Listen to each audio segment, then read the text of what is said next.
Hello student, welcome to my YouTube channel Rohit academy. Student, आज हम इस वीडियो में आप लोगों को बताएंगे क्लास 10th का सब्जेक्ट आप लोगों का है क्या है, साइंस, यानी कि कक्षा 10 का विषय आप लोगों का विज्ञान है। अर्धवार्षिक परीक्षा का ये आप लोगों का पेपर है 2025 एंड आप लोग का 2026 का बिल्कुल न्यू पेपर, वायरल पेपर आप लोग के सामने लेकर के हाफ ईयरली एग्जामिनेशन का पेपर का जो कोड है यानी कि पैटर्न आप लोगों का जो क्या है बाबू, MJ है। ठीक है, बिल्कुल वायरल पेपर, न्यू पेपर आप लोग के सामने लेकर के आए हैं।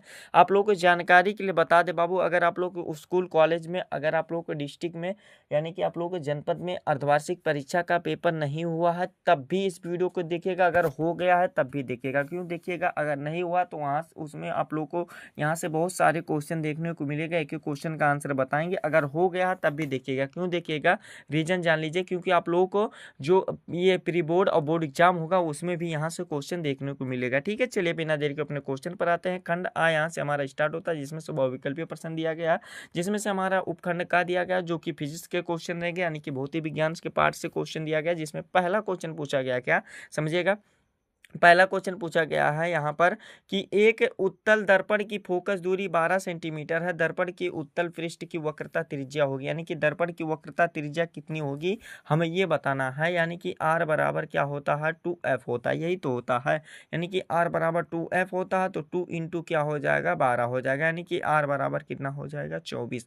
ऑप्शन में 24 सेंटीमीटर कहाँ पर दिया गया बाबू, ये हमारा चौथा वाला ऑप्शन राइट हो जाएगा, यानी कि ऑप्शन हमारा डी वाला ऑप्शन इसका राइट हो जाएगा। ठीक है, फिर दूसरा क्वेश्चन हमारा यहाँ पर दिया गया है कि किसी दर्पण के सामने किसी वस्तु को रखने पर उसका प्रतिबिंब वास्तविक उल्टा व आकार में कुछ छोटा बनेगा, तो इस कंडीशन में होगा वह कौन सा दर्पण होगा हमें ये बताना है। तो इसका जो राइट आंसर हो जाएगा वो अवतल दर्पण होगा। कौन सा दर्पण होगा बाबू, अवतल दर्पण होगा, तो बी वाला ऑप्शन हमारा इसका राइट हो जाएगा।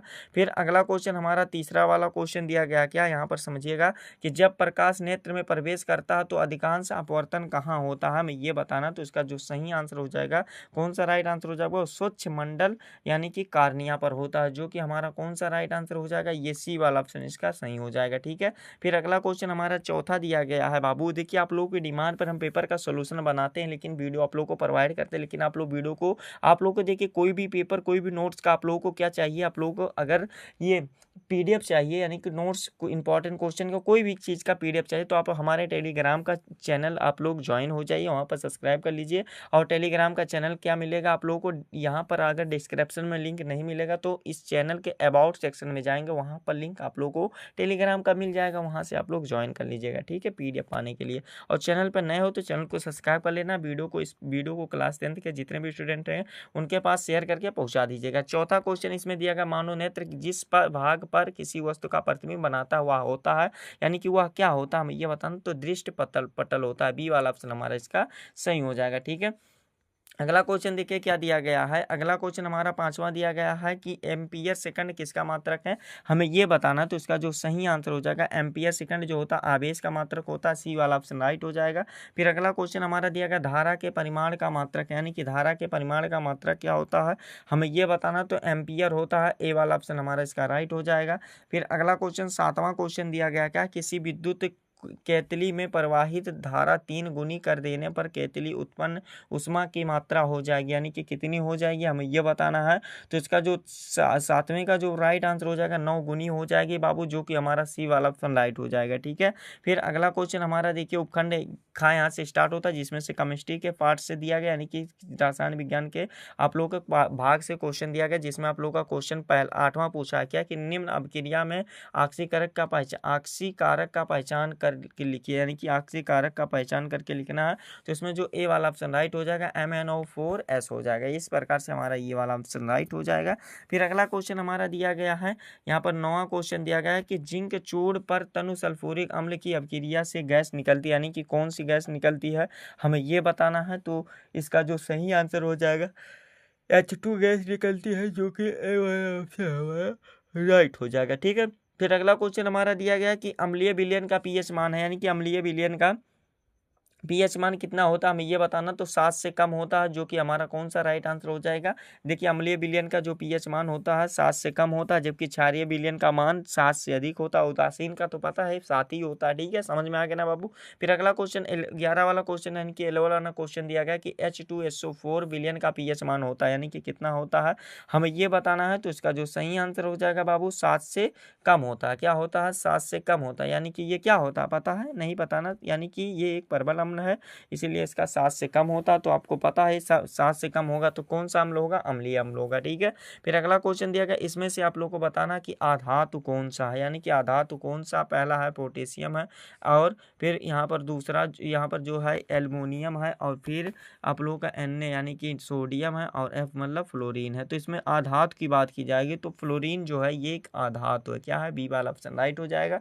फिर अगला क्वेश्चन 13 वाला क्वेश्चन दिया गया है कि निम्न में से कौन सा तत्व धात्विक है, हमें ये बताना। तो इसका जो राइट आंसर हो जाएगा लिथियम हो जाएगा, यानी कि Li का मतलब क्या होता है? लिथियम, हमारा Li हो जाएगा। ठीक है, यही हमारा सी वाला ऑप्शन राइट हो जाएगा। फिर अगला क्वेश्चन देखिए, उपखंड ग यहाँ से हमारा स्टार्ट होता है, यानी कि आप लोगों का क्या बायोलॉजी के क्वेश्चन इसमें रहेंगे, यानी कि आप लोग का ये जीव विज्ञान के पार्ट से क्वेश्चन रहेंगे। ठीक है, जिसमें 14 वाला क्वेश्चन यानी कि 14 क्वेश्चन पूछा गया, द्वार कोशिकाएं पाई जाती हैं, यानी कि द्वार कोशिकाएं किसमें पाई जाती है हमें ये बताना है।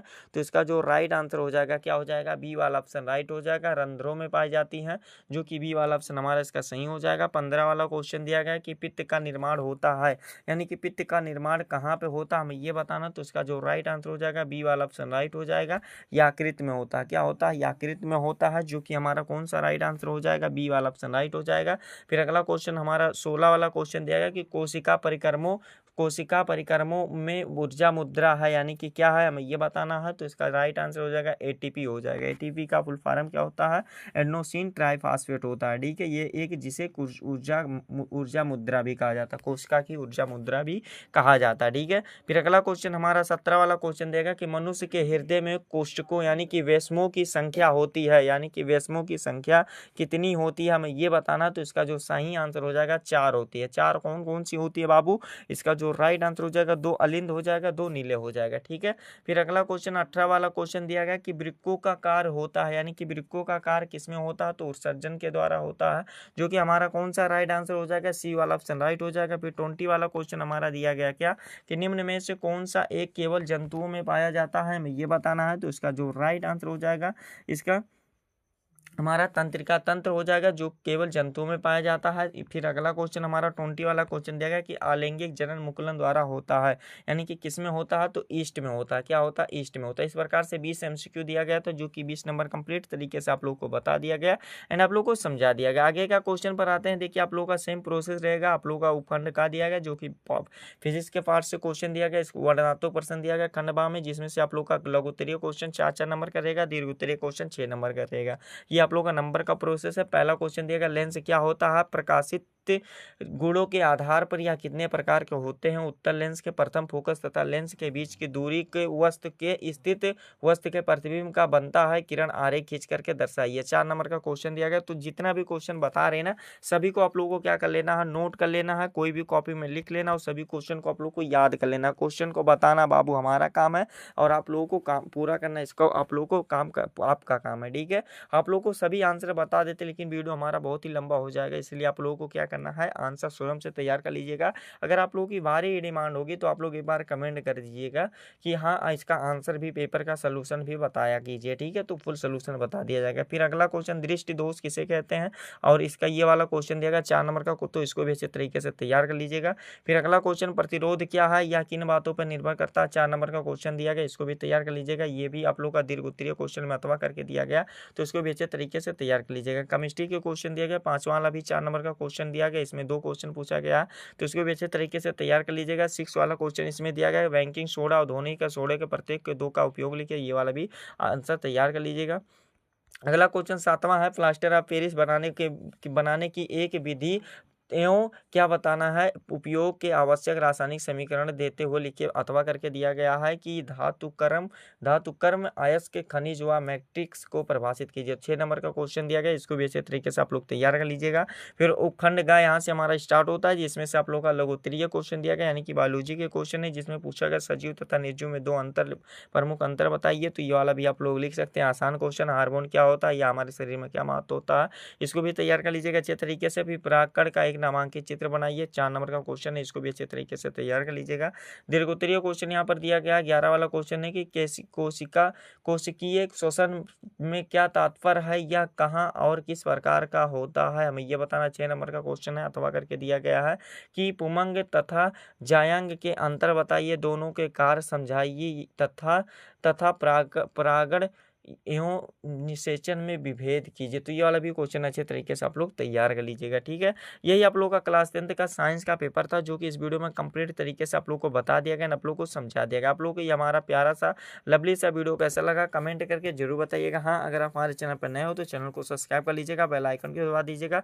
और आप लोगों के लिए यही काम रहेगा, क्या करना है कि इस वीडियो को क्लास 10th के यानी कि कक्षा 10 के जितने भी स्टूडेंट होंगे उनके पास अधिक से अधिक जरूर शेयर करके पहुंचा दीजिएगा, ठीक है। चलिए, हम आप लोगों से मिलते हैं नेक्स्ट वीडियो में नेक्स्ट टॉपिक के साथ। तब तक के लिए जय हिंद, जय भारत, वंदे मातरम।